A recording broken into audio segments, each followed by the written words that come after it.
flash of white light lit up the sky over Gaza tonight. People running for cover, not knowing whether they're dead or alive.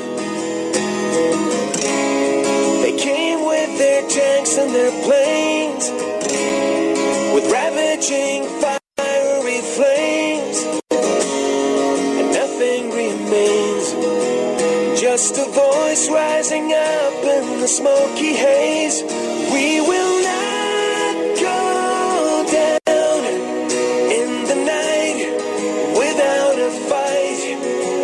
You can burn up our mosques and our homes and our schools, but our spirit will never die. We will not go down in Gaza tonight.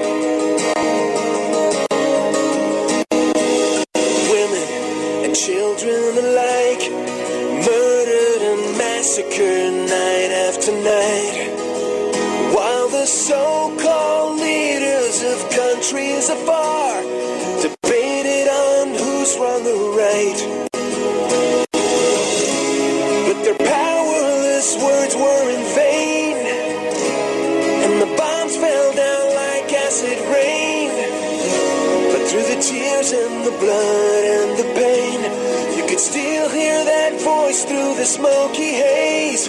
We will not go down in the night without a fight.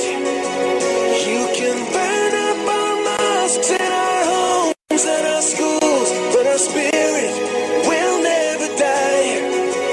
We will not go down in Gaza tonight.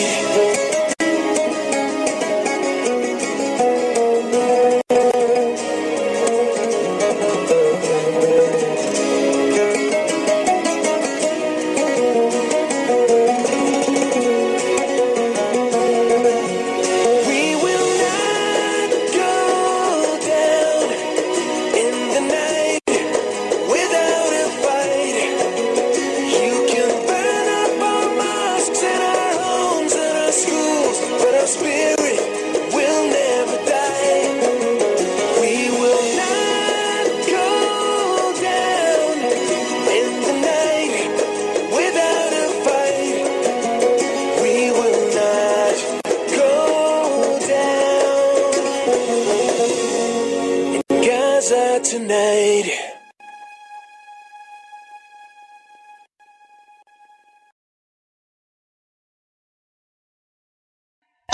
Yeah, thanks for joining me for some technical issues here, but I think they're all sorted now. I had a wonderful chance to speak to a brother yesterday, Rabbi Israel Dawood Weiss, Dovid Weiss, Rabbi Dovid Weiss, yeah, sorry about that, from Neturei Karta, I can say it right. But anyway, this gentleman, Rabbi Dovid Weiss, he's a wonderful gentleman, a rabbi from a group over in America, and we had the first part yesterday. Join me now for the second part, and hear his views on Zionism, the illegal entity that is. What a wonderful gentleman, what a wonderful chat. Enjoy. Yes, now here we'll come back for the second part, and we're talking again to our brother Rabbi Weiss. Is that how you say your name, Rabbi Weiss? Is that sorry? Rabbi Weiss, yes. Weiss. And it's W-E-I-S-S. And prior to you coming on, sorry, W-E-I-S-S as in Sam Sass Weiss. Okay. Yeah. I was trying to say it before I got you on. I was trying to pronounce it just so as I can get it right again, brother. How do you pronounce it? Neturei Karta? Neturei Karta International. Neturei means, it's an Aramaic word actually. It comes from the Talmud, where it actually means the protectors of the city, and that is the name that was given. Basically, people started calling the religious Jews, which was the basic community of the Holy Land, and especially centered in Jerusalem. And when the Zionists started infiltrating the community. They started coming at the beginning of the 20th century. The Jewish community stood up in opposition. They were murdered, they were killed, they were beaten and so forth by these Zionists. And then they started putting up protests, making protests, putting up signs on the walls.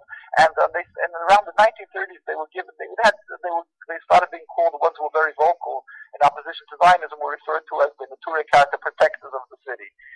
It came about, I could tell you the story. It's a nice little anecdote if you'd like to hear. Yeah, please, of course, yeah. Yeah, well, the Talmud speaks about two rabbis who went to go visit a different city, and their senior rabbi said to them that when they go, they should ask who the protectors of that city is.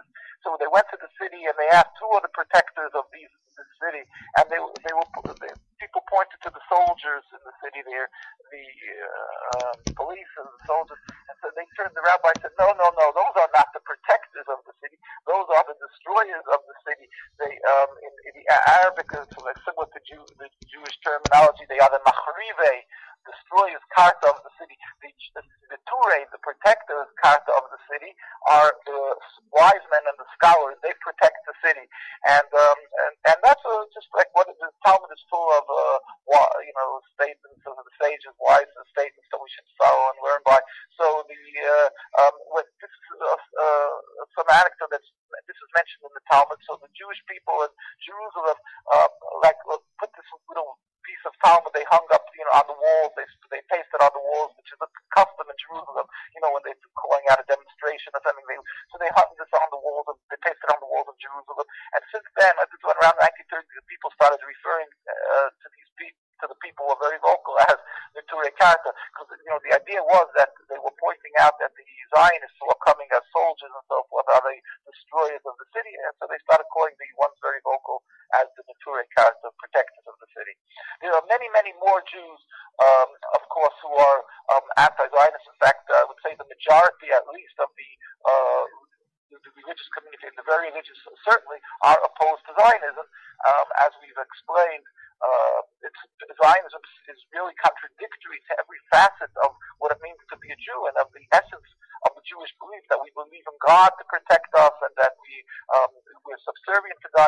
Zionism refutes all that. Zionist's basic mantra is that we have to protect ourselves. We was God to protect us by World War II, although Zionism started way before World War II, but this is their mantra, that we're God to protect us. We have to take matters into our own hands. So it's rooted in blasphemy, in heresy, and that's what Zionism is all about. So in its essence, it's contradictory to Judaism, and in every law and every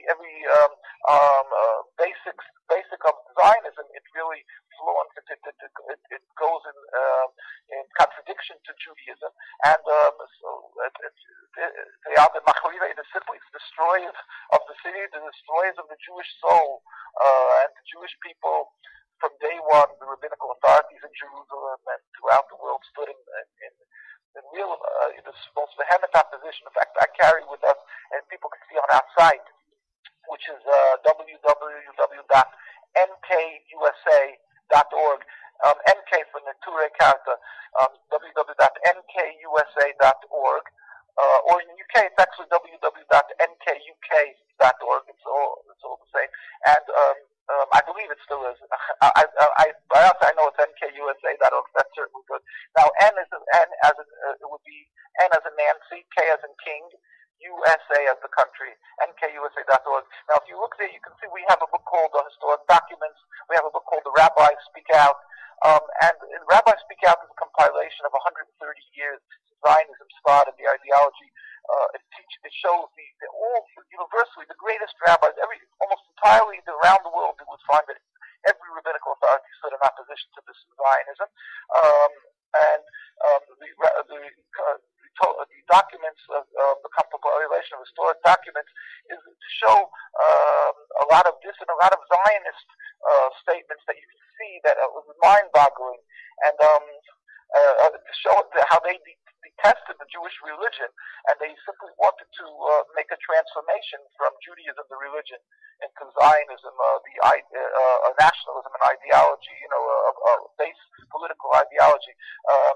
Maybe I just mentioned, first I say that almost entirety the Jewish people stood in opposition. Unfortunately, they were able to, like any bad movement, any evil movement could always ensnare some people to follow them. So they were able to, from the tens of thousands of rabbinical authorities around the world and millions of Jews, they were of course able to ensnare some people. Some they conned into believing, which they could refer to themselves. They put on this religious front. They called themselves the beginning of God's redemption. They were able to ensnare some following, but this is clear that the Jewish community in its entirety ostracized and banished the Zionists from their communities in Europe, where they started from Zionism, and around the world. And in this book called Historic Documents, we have, let's say, a letter from the chief rabbi of Palestine. His name was Rabbi Dushinsky, Joseph Tzvi Dushinsky, Joseph Tzvi Dushinsky of blessed memory. He was the chief rabbi of Palestine, and he wrote in 1947, that's 1 year prior to the United Nations ratified the state of Israel. He wrote a letter and they presented it to the representatives of the United Nations in Palestine, and he pleaded with them. He wrote that we do not, and I'm quoting, we do not want a Jewish state in any part of Palestine. And this was, I'm looking at the documents, declaration before the United Nations, July 16th, 1947. He writes, and just one sentence, we furthermore wish to express our definite opposition to a Jewish state in any part of Palestine. And then November 18, 1947, 4 months later, they saw that they're being totally ignored by the United Nations, and they heard that imminently the United Nations is going to ratify the state. So the chief rabbi Yosef Tzvi Dushinsky of blessed memory wrote a letter to the Secretary General of the United Nations, and I'm reading it, to the Secretary General of the United Nations of Lake Success, and he writes, the Jewish Orthodox community of Jerusalem, comprising 60,000 souls, objects to the plea of including Jerusalem in the Jewish state, or its citizens becoming automatically citizens of the Jewish state. Our community demands that Jerusalem be an international zone under your protection with full autonomy, and its residents be free citizens of the international zone of Jerusalem. And he signs his name under this. Now, the point is that he saw that they're being totally ignored. He said, at least leave us Jerusalem. It should be an international state. Nothing to do with this, so-called Jewish state. Now, this is the chief rabbi of Palestine. Again, nothing to do with the Zionist rabbinate and chief rabbi. That's all a farce. That's just a window dressing, something that they use to give themselves, supposed legitimacy in the Jewish law, but it's just a farce. We have a rabbinate till today that it exists in Palestine and Jerusalem, and we have a Jewish community that flourishes, a very large Jewish community there, and of course around the world. Every place in London, you have in Stamford Hill, wherever there is a more religious community, there's total opposition to the Zionist state. I was mentioning that we have in our historic documents, I'm just going to read 3 short lines, if I may, of the Zionists themselves, just to show how unbelievably they detested the religion, and they were really opposed to Judaism, and are opposed. I have from Theodor Herzl. He, of course, is as everybody knows, is like the father of Zionism, and he wrote on page 14 of his own, basically his autobiography. I mean, he wrote his own diary, basically, with his own in his diary. He writes that the Jewish people should all convert to Christianity. They should go to the chief of the St. Stephen's Cathedral in Vienna, and in Sunday afternoon with music, and everybody should convert to Christianity. Now that's I was just turning the page. I didn't find it. I'll quote it. It writes, the way to solve the problem of anti-Semitism is to speak to the head priest of Vienna to get an appointment with the Pope to make a mass conversion of all the Jews of Austria to Catholicism. It should be done on a Sunday in the middle of the day with music and pride publicly. We are the last generation that held on to the faith of our forefathers. be in St. Stephen's Cathedral. This is page 14 of Zion. Now, what I'm just saying is here that very clearly, here he's supposed to be the protector of the Jews for their religion, and here he says the solution is simply that everybody should just drop out. And he writes it at length that it should be done with music and pride, and in other words, he's dwelling on this concept, and he himself in his private life, he had one son whose name was Ham, and he wrote in the newspaper that he is not going to circumcise his son. Now, if anybody knows, Jews gave their lives throughout history. There were many times decrees against Jews that if they'll circumcise their children, they will be murdered.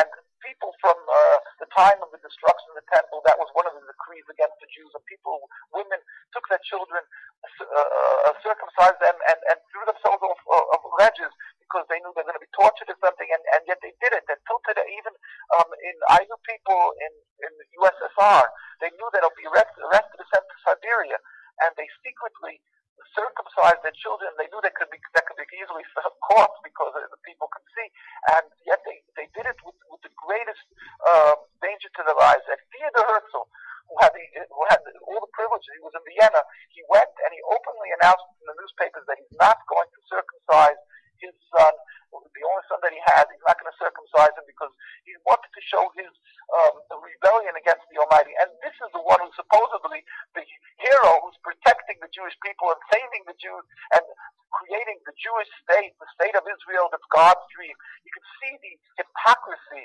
and all that. Now, just maybe mention Jabotinsky. Zev Jabotinsky was the mentor of Menachem Begin, who was the prime minister of Israel some time ago, and he was considered one of the great leaders. Basically, the heads and creators of Zionism, Zev Jabotinsky, and he wrote in an article in the newspaper Chadoshus Haaretz in 1919.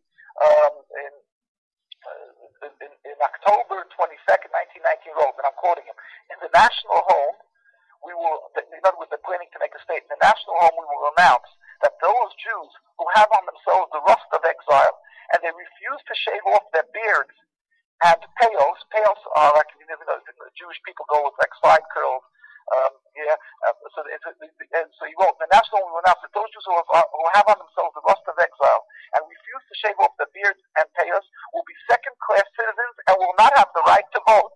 This is a Jewish state, and here he's writing the state. They're going to announce that Jews who have the symbols of a Jew will not have the right to vote. You can see, it's bizarre. If somebody hears this, you couldn't believe it.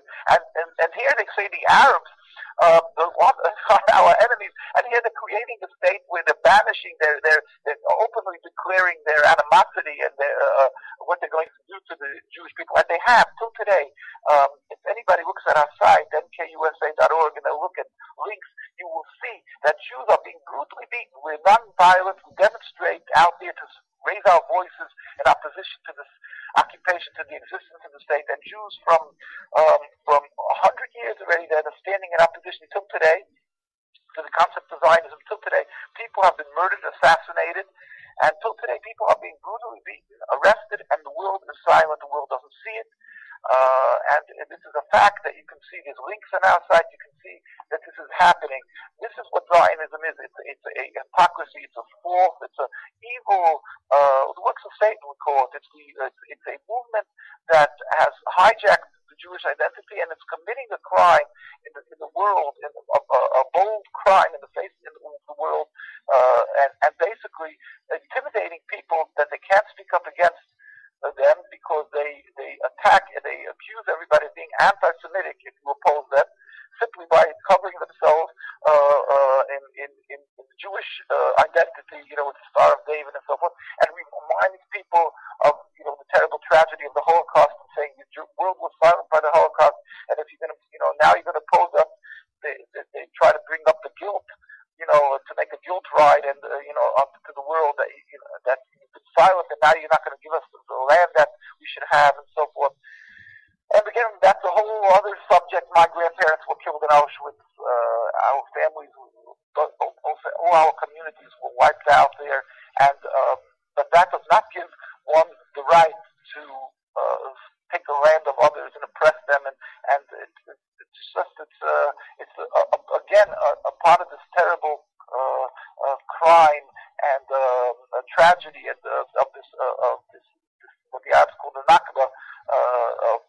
Zionism, that they are using the Holocaust to further a rebellion against God, to create to kill and maim and cause bloodshed and hate in the world, all in the name of Judaism, and it's just a long, ongoing tragedy.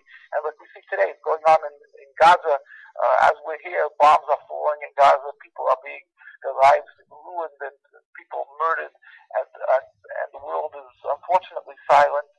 And we pray to God every day for the speedy and total, and God help peaceful dismantlement of this impediment to peace called the State of Israel, so we can live together in peace again.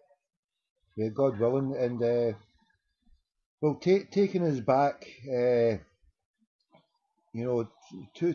really feel for yourself, brother, because what these Zionists are, basically they've stole the identity of the Jewish people, and every crime that they do, they pour scorn over good people like yourself, who are standing out and saying, no, this is an aberration, this is wrong, not in our name. So what we've got, it appears to me, you spoke about there from what happened with the temple being destroyed, with good God-fearing people like yourself, like you say, under the Islamic Caliphate, the Jewish people called that their golden age, because they were allowed to flourish in the religion, in the arts, and the society that they had at the time between Jews, Christian, Muslims in the Middle East, and stretching all the way to Andalusia in Spain.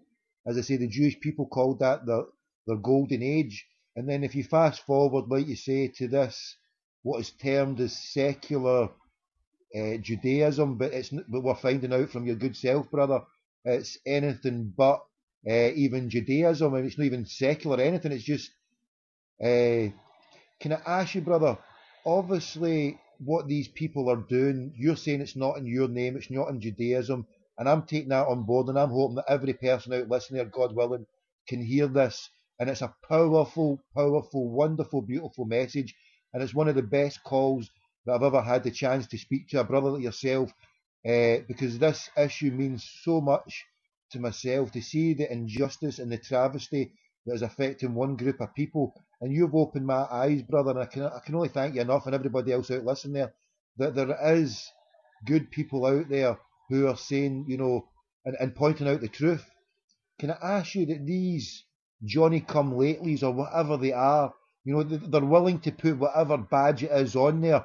I mean, they're not Jews, they're not Muslims, they're not Christian. They seem to me, they try to portray other people as subhuman species, but it seems to me that these Zionists are subhuman species themselves, because, like you identified there, one of the founding leaders of the Zionism, Theodor Herzl, stated to people, change over your religion. So they're willing to put whatever badge, basically opportunists, as they call here in Glasgow, chancers. So whatever it takes. So they've used the good name of Judaism, and they've plagiarised it, and they've ripped it off, basically, to turn round. Can I ask you a question, brother? Because obviously Zionism, God willing, will be wiped peacefully off the face of the map, like, communism, like Nazism, where it was an ideology that came to the fore, and then before long it became bankrupt, for want of a better phrase, and people found out what it's all about. And that's why I'm asking you to explain it, and that's why I'm saying thank you so much, because it opens people's eyes up to see and explain, what this Zionist experiment is, because it's an experiment. It's a failed, bankrupt ideology that you've highlighted, that they've stolen the identity of the Jewish people. They've even used the Holocaust, and for good people like your own family, to reduce in the name, using that. And like you said, it was one of the most powerful things I've ever heard in my life, with you stating that about how it's they shouldn't be stealing other people's land, even though your family have suffered at the hands of what happened in the Holocaust.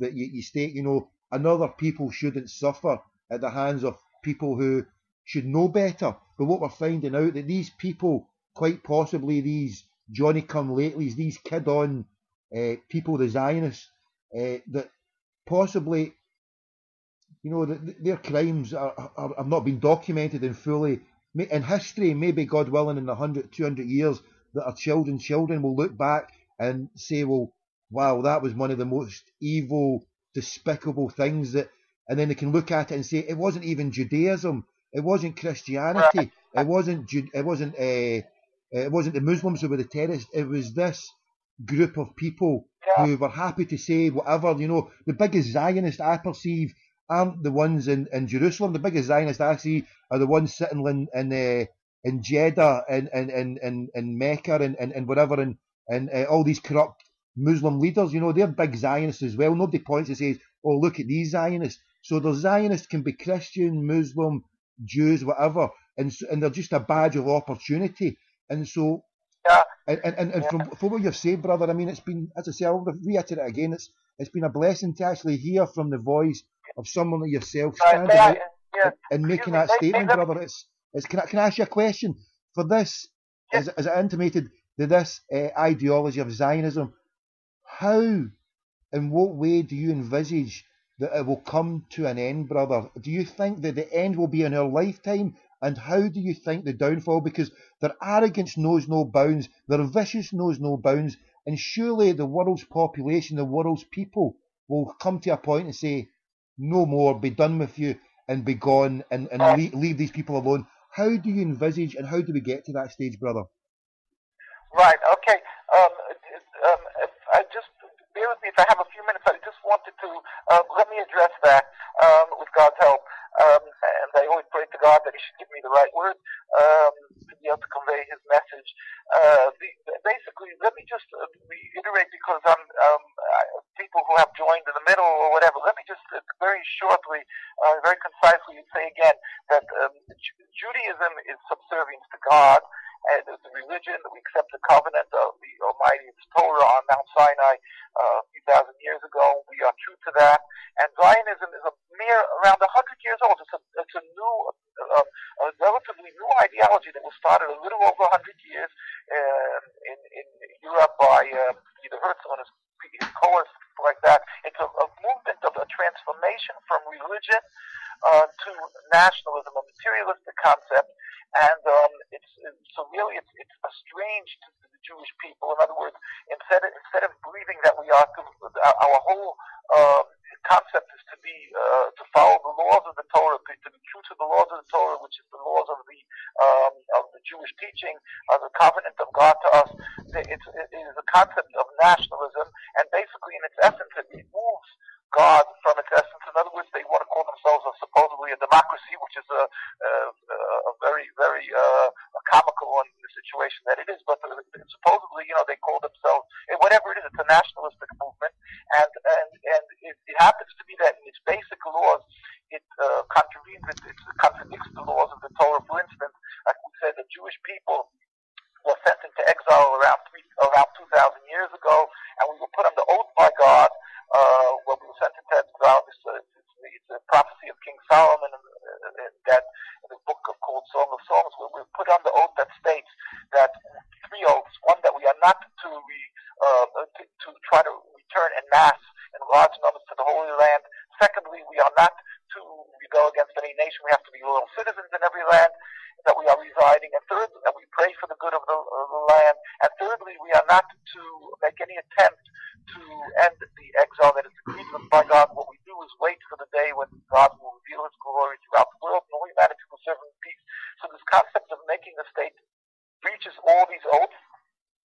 It's rooted in atheism, in heresy, because they claim that God, we need to protect ourselves. God doesn't protect us. God is a weak option and all that. If they believe in God, which most of them don't, or many of them don't, and then to compound this terrible crime is the fact that they made their land, their homeland, their state, in a land that was inhabited by people. If it would have been in the uninhabited land, we would oppose it because we're forbidden to have a Jewish sovereignty, as I've explained.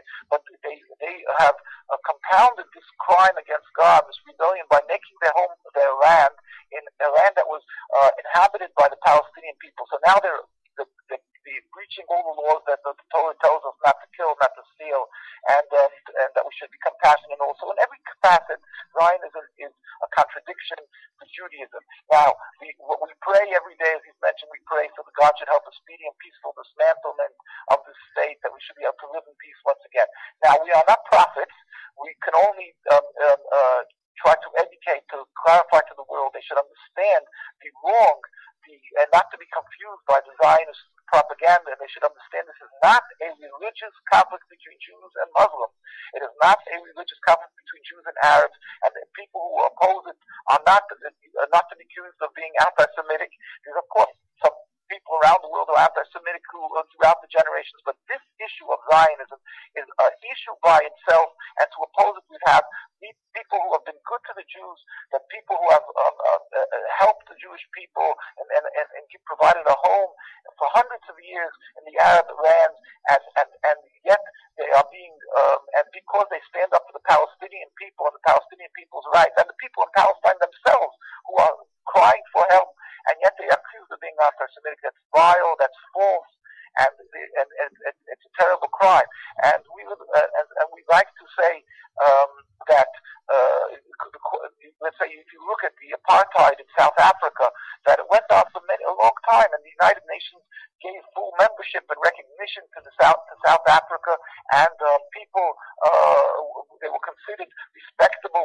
A respectable country, respectable people, although they practiced apartheid.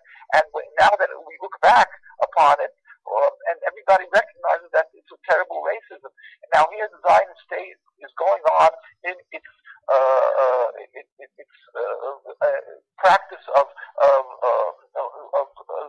subjugating and and oppressing and so forth, and taking the land, occupying the land of the people, and yet they're recognized, and the world and people consider it like they're the rightful in their claim. And there's a lot of like evangelistic Christians, millions and millions who support them and believe it's God's will, because they've been duped into accepting that this is God's land, that it's God's land they're giving to the Zionist people, to the Jewish people, supposedly.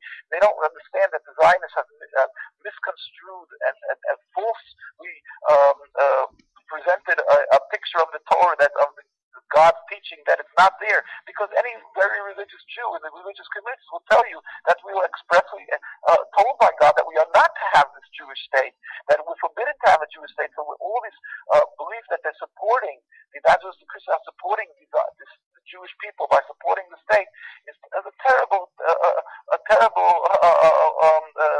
fallacy, and it's really it's just creating rivers of bloodshed. And we plead with these good-hearted people who think that they're helping the Jews. They should step back and understand.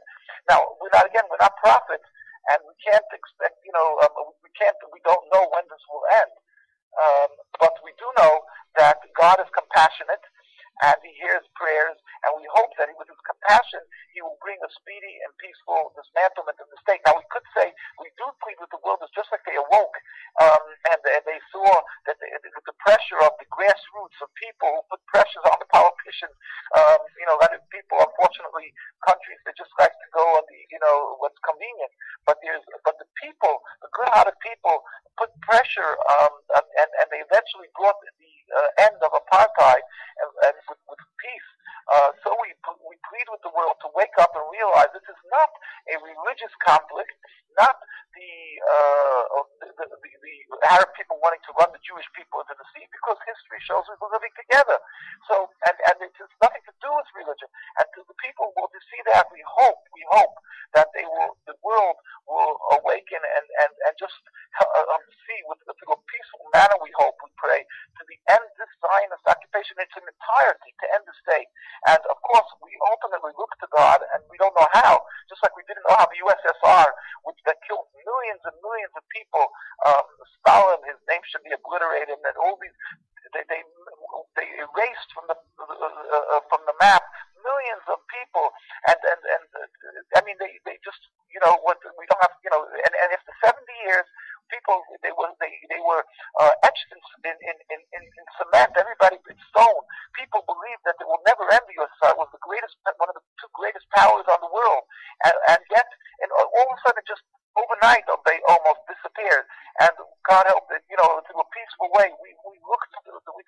look to God that He should bring. Zionism is already, it's a little over 60 years. It's it's over 100 years of philosophy. We look to God that He should bring a speedy, God help, a peaceful end of the state, and we plead with the world to look at the suffering of the people of Gaza, of Palestine, of and the Jewish people that are suffering there, also amongst with the all the other people who are being being oppressed by the Zionism, and they should stop. They should put an end to it. America should put a pressure, and all these should put a pressure. They should end this occupation. There's no reason for it and no necessity for its existence. I, and a delegation of rabbis, we've been around the world. We've met many times with Muslim leaders and Arabs who went to Gaza. We brought the medical aid. We embraced the leadership there. We went to Lebanon. We met with the leaders of Hezbollah, of Hamas, and all these other groups, and everything. We went to Iran. We met with the leadership, and everybody openly states they're not embarrassed about it. It's not they're trying to hide this. They say we have nothing against Jews. We've been living together with Jews, and we want to live together with Jews. We simply do not want to be occupied and murdered and so forth. And the word and the Zionists, of course, takes those words and they twist and they say that they want to wipe out the Jews and so forth. And it's just a vile falsification of what they want. And what they could, the world would recognize that, stand back and realize that what is the ones who are destroying and killing the Jews? It's Zionism. It's the state of Israel. They're destroying both the souls and the bodies of the Jewish people. And besides, of course, I mean, the people of Gaza and Palestine and the other people around who are affected by this. And the relationship of the Muslim people and the Arab people in the world are being affected by what is happening over there in Palestine. If we could just simply remove this newcomer to the block, it's merely it's around 100 years old, this movement of Zionism. Just remove this newcomer to the block, and then the Jewish people and the others who have been living together for hundreds of years, we're not asking to remove a religion, the Jewish religion. That's false. It's totally false. Zionism has simply reached on to the Jewish religion. Remove this terrible leech, this Zionism, and then we can, this blood-sucking movement, and we can live together in peace. It's so simple. It's so clear. And that's what we plead with the world. We turn to the Arab and Muslim people. We with terrible pain, and our hearts cry. And we're speaking from the people of Palestine, and from Jerusalem, from Quds, and from around the world. And of course, you've seen in England, and we have in the U.S. and around the world. We are up in arms. We plead with them. Understand, this is not the Jewish nation. This is not the Jewish people. This is people who are using our name. It's definitely not the Jewish religion. And we plead with you, do not hold us responsible, and we're looking, we stand in solidarity and embrace you, the people of Palestine, and we hope with God's help to see, as I say, a speedy end of this state, and that we can, we look to God to help, to bring this about, and we plead with people to help, to help us, to end the suffering of the people of Gaza and Palestine. And with God's help, we should make that absolute. And we, of course, we ultimately pray every day for the revelation of the glory of God. All humanity will serve Him in harmony. But wake up, people. We stand out. We stand in the cold. We go out in London. The Jewish community, many of the demonstrations take place on the Sabbath, and we're not allowed to drive in cars on the Sabbath. And people in their 70s from the Jewish community, older people, and of course younger people, walk from the Jewish communities to Trafalgar Square. They walk. It takes them 2.5 to 3 hours to walk one way, and they do it many times through the year when there's a demonstration for the people of Palestine. They walk that whole way and walk back on Sabbath. It's like an unbelievable. They just stand there and show their solidarity and the support with the Palestinian people. And this is the fact. We just did the Sabbath in New York, in Manhattan. Most of our communities, like the largest concentration of Jewish religious community is in Williamsburg, right across from Manhattan. And there's not one Zionist flag there, not one Israeli flag, and yet, so just you can see that they're really religious, stand in opposition to Zionism. And these people walk just the Sabbath delegation walked there. It took like an hour. They had to walk, because it's on Sabbath, to stand with the people and show their support with the demonstrations, for Palestine. That's what we do. We're not, again, prophets. We don't know when it will end, but we definitely are not to accept this occupation. We are to stand in opposition, and that's the requirement. God is the one who does the ultimate, who will accomplish. We have to.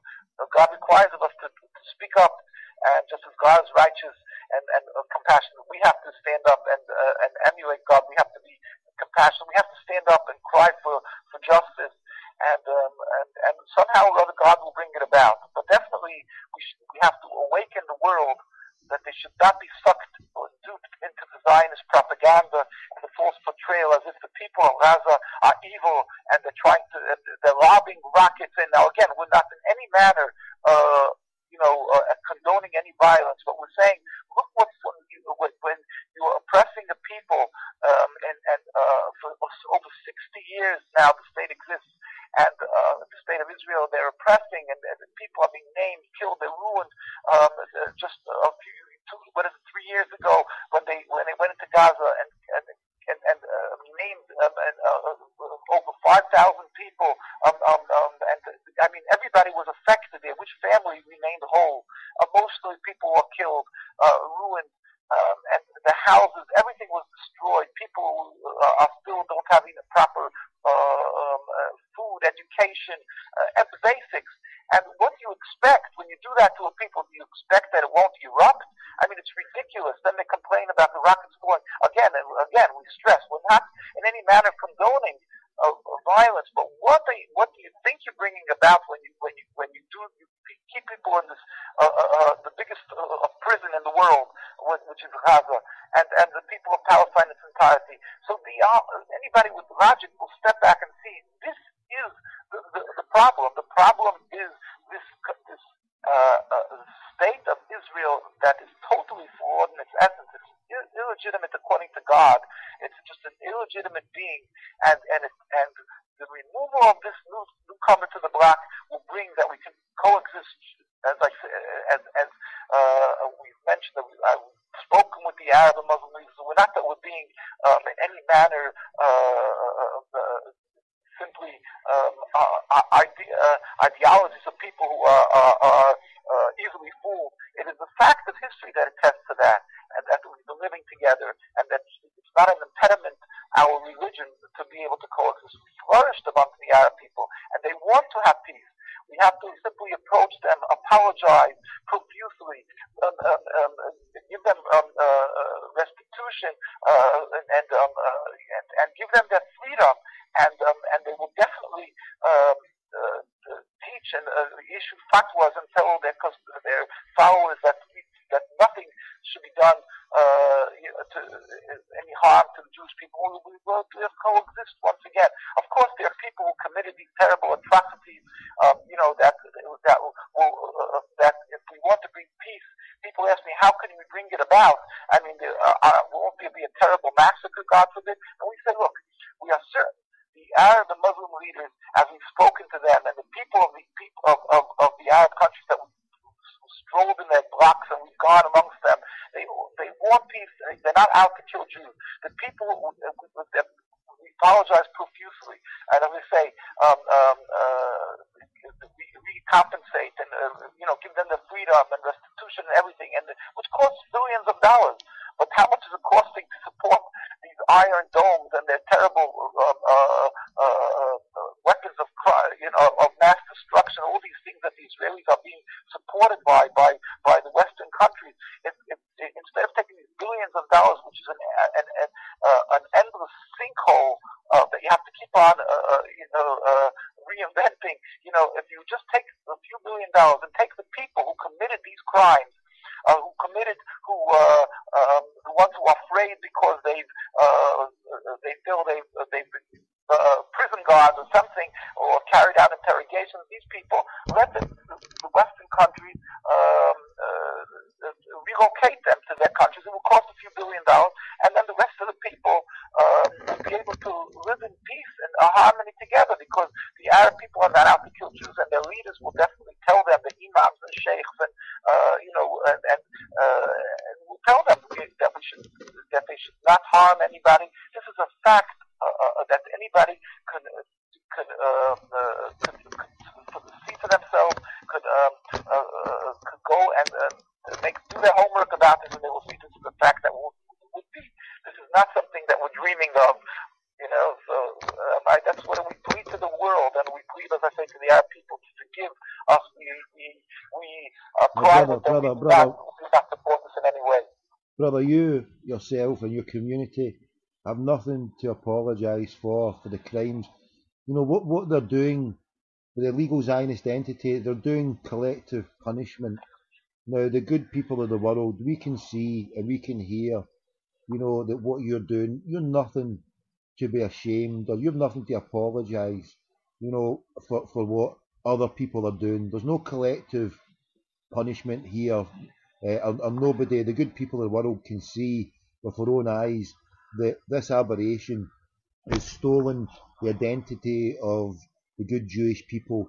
And like I said, many Muslim people, many Christian people, they also have their identity stolen. And indeed, the Christian people, or the Christian nations, that is an aberration for these nations if they act, in a state of supposedly Christian states, so Britain, France, or Germany, or whatever, these states, supposedly Christian states, but yet the crimes that they allowed to commit against the Palestinians in the Muslim lands by putting corrupt dictators. So we've got corrupt dictators in the Middle East that come from the backing and the financial clout of Britain and America. So it's a joint collaboration by these governments who, when I loosely say, a Christian state, it's anything but the sort, Britain or America, because all laws the politicians take are devoid of anything from any religion,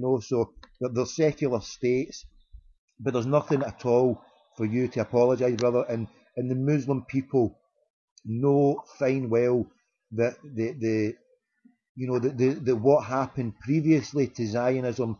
I've heard it from many Muslim people who have spoken and have said, there isn't a problem between the Jewish people. How can there be possibly a problem? Because the Jewish people themselves called it their golden age, where the Jewish religion was allowed to flourish. They were allowed to open, like you said, synagogues within the last 100 years were being built, until this, and even the good Jewish people at the time recognised what was happening. Obviously, you've stated there, people from your own groups and your own people have spoke out against the Zionism because they realised, even in its infancy, that if this was allowed to flourish and take hold, then all the good Jewish people across the world would be suffering. And I can hear your pain, brother, like all the people out there who are suffering, because we can see people being targeted and victimised and treated terribly, but we're left here helplessness.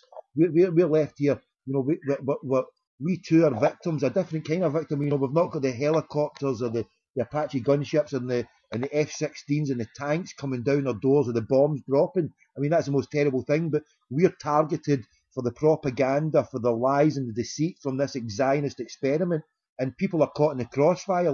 The Jewish community, yourself, is caught in the crossfire because this illegitimate organisation is coming along saying, oh, this is a Jewish state, and it's clearly not. So you have nothing at all to apologise. I realise I've took so much of your time, brother, and maybe God willing in the next few days to come back on and cover some more. But if you want to finish off what I was going to ask you, because I mean you've covered so much, and for myself, I love to talk, and I think I found a kindred spirit in yourself who loves to talk, brother. So I just love it. I've loved every single second that's come out your mouth. I've sat here enthralled, and God willing, people listening to it will be enthralled as well, because your message has been clear, succinct, and it's been a blessing, because all the messages that are given out there have been lies and deceit. So just to clarify and take whatever time it is for yourself, brother, but and as I say, if you don't mind getting you back at another point, I would love that. But just in finishing, the people who organise Zionism, the benefactors, the people in the American military junta, it's not the American people or the British people that benefit, it's the maybe less than 1%. So the families, people put a name on it and say, the Rothschild banking family, or the Rockefellers, whoever. We don't have to get specific to the names, but the power that they exert and control is about profit. So the money that they get and take in from, companies who are backers like Nestle or Coca-Cola, or people or companies, groups of individuals who are heavy donators to the Zionist experiment. How or what can we do as consumers? And that's a word in the Christian Bible where it says the devil, Satan, is a consumer. So if to be ethical consumers, if we can be, do you take that point on board, that for us, to shout at the top of our lungs and ask for help for God to come to try and shut this aberration down? But is there other things that we can do, contacting politicians? For myself, I'm going to be trying to, if you don't mind as well, brother, try and put you on to some of the other media outlets in the UK. But I'm asking, is there known organisations you can tell people just now that we should avoid because their money goes almost directly into the Zionist coffers? And as I say, the people who started it out, and anything at all, brother, just finishing off and just some of the points I picked up there. And as I say, you don't mind coming back on maybe in another few days, because what you've given today, I feel that we've only just started. I feel this is an introduction, and you've given me so much, and I would love to have you on again, brother. But anyway, sorry, on you go. Yeah, thank you. I really appreciate that. I'm humbled by your words. And also just to what I said, we apologize. Really, it's impossible to apologize, for the terror when people are killed, murdered, and so forth. It's only that what we're trying to say is, of course, that our hearts go out, for these people. And, and what we can do. Well, first of all, you're asking about this is a very, like you say, it's a very long and complicated subject. But in the United States, for instance, there's really we would have to branch out to different things. But let's just start like this. There's the AIPAC, which is American Israeli Political Alliance Committee.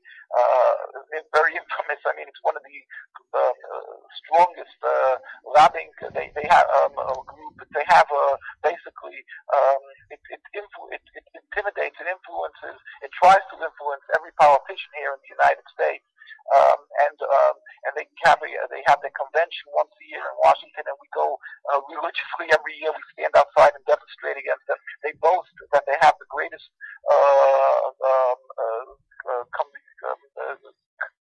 gathering of politicians, whether it's Republican, Democratic, the president, the vice president, the majority leader, the minority leaders, from all the Congress and from Senate, all come almost in its entirety. They come to show their loyalty when the AIPAC makes its conference in Washington, D.C., and we go and we demonstrate. We stand there for 2-3 days because that's how long the conference is. We try to be as long as possible, and demonstrating against them, and we have our members, stand there and so let the world know that this is not proper. It's totally wrong. Now, there is, of course, people who concentrate on different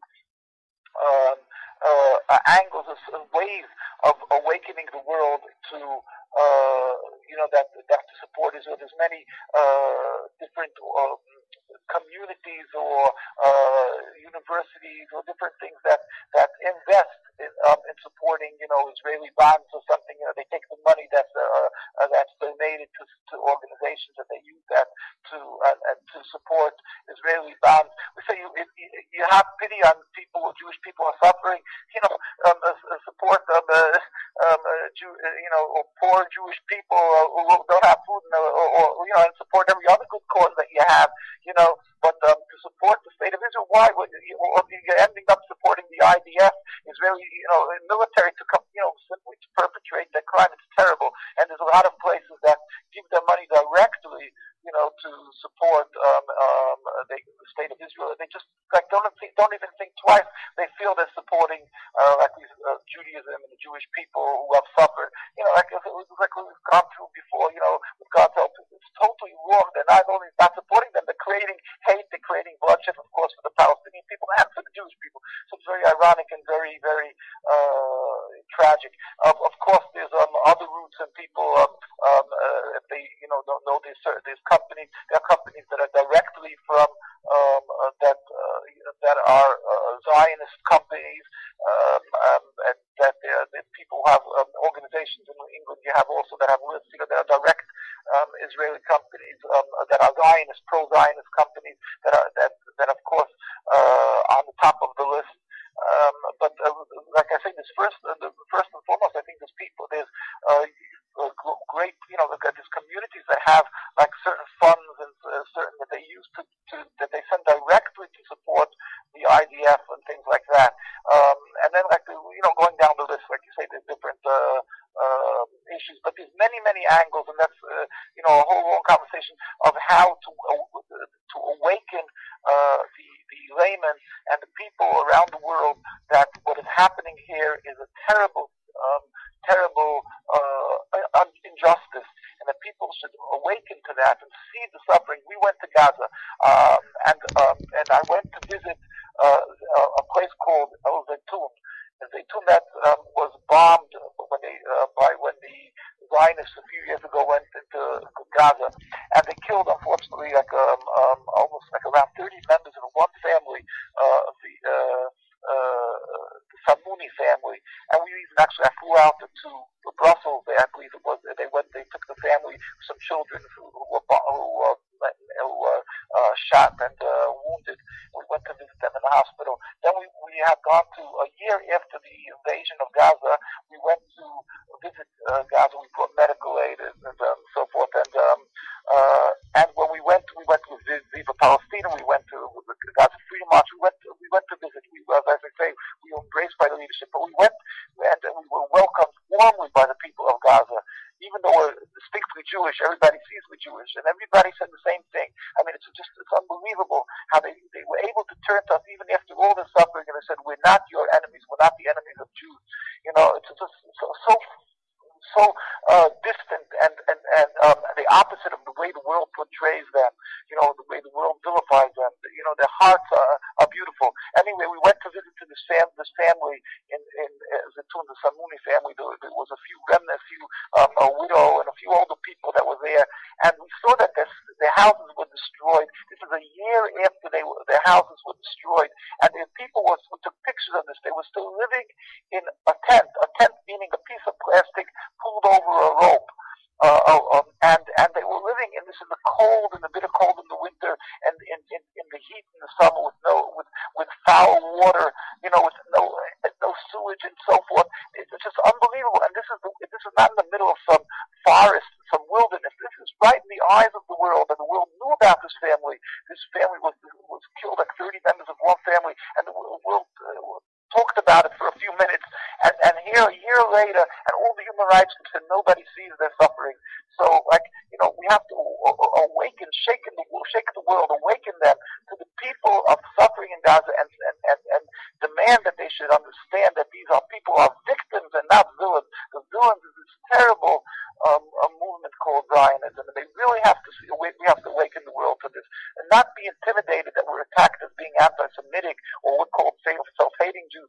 Let the world see the truth, and if people are educated, like you're doing such good justice to this, that giving the world a chance to be educated, to understand the difference between Judaism and Zionism, and not be then afterwards not be intimidated when they're called anti-Semitic, because they say, here we know what Judaism is. You're not Judaism, you Zionists, when you attack us. You are the anti-Semites. You are the attackers of Judaism by perpetrating this crime against people of Gaza, by keeping this occupation. You are causing people to hate Jews. So they are the ones who are the anti-Semites. And not to be intimidated, to speak up, to have the world speak up and say, no, we have to stop this occupation. And that's what that's the most important thing. And therefore, we would gladly, if there's a conference or things happening, we would gladly come to your country, your beautiful country, and to your villages, your towns, to your universities. We all charge honorariums. We gladly come and speak and educate, because we feel it's our godly duty to let the world know the truth and bring justice and peace. So we'd gladly come out there, and whatever you can do. I'm extremely thankful. You say that you'll be able to get us on other venues that we should be able to help bring an end to this injustice, and God help peace to the world. Brother, your message is powerful. For myself, I walked into a mosque just 3 weeks before 9/11, and I took what is known as Shahada, and that is a testament of faith. I came from a Catholic Christian background. My grandfather, one of them anyway, was an American GI. So I come from a varied background. My wife comes from Africa. My mum came from Ireland. And for me, for the last 10 years, it's all been about, I've been commanded by the one true God, the same God that commands you, brother, to tell people the good news that, it's about truth and justice and honesty and integrity and helping your fellow man out. And as I said earlier on, the fact that you can talk wonderfully and eloquently, you're a brother after my own heart. I love people who can talk and express themselves, and you have done that, brother. And I'm going to be contacting you very soon, God willing, because our paths have crossed now. Many times I've spoken on the radio. Some of the small bits of information that I've put across, you've reiterated and said it, and it feels so wonderful knowing that. Well, I've only been doing it on the basis that, I just wanted God's message to prevail. That there's one God out there. He's created everything, and there doesn't have to be injustice and intolerance. There's peace and love. The Jewish and Muslim people and even Christian people have all showed it at various times. And this is a time when all the good people from whatever background, religion, come together and say, not in our name, and we want peace. And, because it's happened before, and you've given me so much strength and happiness, brother. You're a rabbi, you're my brother, that's the first thing that I say. I say that from everybody, it doesn't matter what, even the Zionists are our brothers. They're just uneducated and they're being led by psychopaths. And our job as proper human beings at all times is to try and reach out to others less fortunate, people's deluded or whatever, and reach out and let them know that the godly message that you say, that the good message. And God willing, brother, I would love you to come over, and if there's anything, if you ever any time, we'll talk about this another time, brother, and we'll try and arrange stuff and get you over here, because I'd love to meet you and give you a warm bear hug from a Glaswegian from the other end of the world, and a different background, a different religion, to say, we're joined together, we're the same, we think the same, we bleed the same, we hurt the same, as human beings across the planet, we're all the same, it's just a case of joining together and helping to forge a new future for our children and our children's children, because it's never too late. We've always got a chance to change.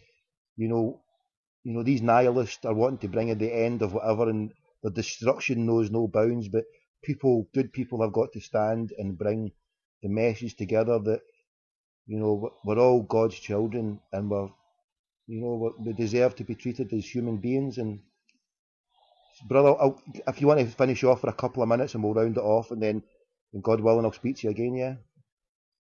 Well, thank you. Yeah, by the way, you can email us the info for information, info@nkusa.org, info@nkusa.org. NK is N as in Nancy, K as in King. info@nkusa.org, we'd love to, if you could, like I say, we'd love to come out there. I've been, thank God, in England many times. I've been in Ireland also, thank God, in Dublin. We're a conference for Palestine, and we feel it's our obligation. We love to come and share and God help accomplish for God's help. But you mentioned also about the like certain people that are like some rich institutions or something. A lot of, like I say, I like to stress that a lot of people who support like mass evangelistic Christians and things, it's because they've been a lot of it has been duped and misled, and even from the Zionists, again, of course, we're not condoning in any way, but we say that a lot of these people, as you've said so eloquently, they're being, Zionism has, fear mongering and so forth, and misrepresenting, that the Muslim people, and misrepresenting the Torah, like claiming that it's God's will that we should have the state, and the Arabs want to murder us. Combining the two, they've been able to ensnare many Jewish people, mostly it is from Jews who are unaffiliated, modern people who don't know their religion, because the very religious, the more religious, invariably stand in opposition, and that's around the world. I mean, there's a lesser who stand up, who are ready to get up and publicly stand up and oppose Zionists because of the attacks and intimidation of the Zionists. Thank God we have tens of thousands here and in Jerusalem and in England. People stand up, but the people who are living in opposition, who do not support, you'll find the vast majority of religions, because it's, like I say, it's contradictory to Judaism. And there's but unfortunately there has been amongst the religious who are mostly modern, who don't know their religion well, basically, and they get duped into support, as I say, because of fear mongering that the Arabs want to murder us. The Zionists keep on comparing them to the Nazis. That's why they use the Holocaust a lot of times. That's one of their ploys. And they've duped, of course, non-Jewish people also, in saying they put on this aura of spirituality, of holiness, using the Star of David and all the Jewish symbols, the Jewish name, Israel, and so forth. Simply not because they're religious. It's clear the readers were after it. So we have to educate, and with God's help, like you say, that's why I feel it's so important. We feel it's our obligation, and our rabbi said it's our obligation to go out in the streets and educate people about, because God's name is being sullied, is being, in the name of Judaism, is being sullied. It's all being stained and blackened because of the true Zionism. So we don't look for honorariums. We go out and we speak, and we go to universities. We go to actually tonight I'm in the 2 hours from now, whatever, I have to go to Rutgers University, and we have my colleagues are going again in Manhattan, in front of the Israeli consulate, and there's demonstrations ongoing constantly. So we're glad to come out to Europe, to Glasgow, and to wherever it is, and to speak and educate the students and the people of your beautiful land there. So when God help, we hope to be able to come and celebrate in the near future a free Palestine and a free land with God's help. God willing. Listen, brother, thank you very much, Rabbi. Rabbi Weiss. I'm so sorry, bro, for my ignorance. Rabbi Dovid. Yes, Rabbi Yisrael Dovid Weiss. David Weiss. Rabbi Yisrael Dovid Weiss. I think for a Jewish person it's known, but for a non-Jewish person it's hard to it's a little different, so it's hard to pronounce. So Rabbi Weiss is okay. Yisrael is spelled Yisroel. And Dovid is Dovid. Whatever, it's Rabbi Yisrael Dovid Weiss. And you look at our site in nkusa.org, you'll find my name and my colleagues with God's help. Listen, brother, it's been a pleasure and honor to talk to you. Oh, no, the pleasure and honor is all mine. It's been wonderful. It's been uplifting. It's been beautiful. And God willing, brother, shalom, peace, and speak to you soon. God willing, Yeah, thank you. Okay, have a good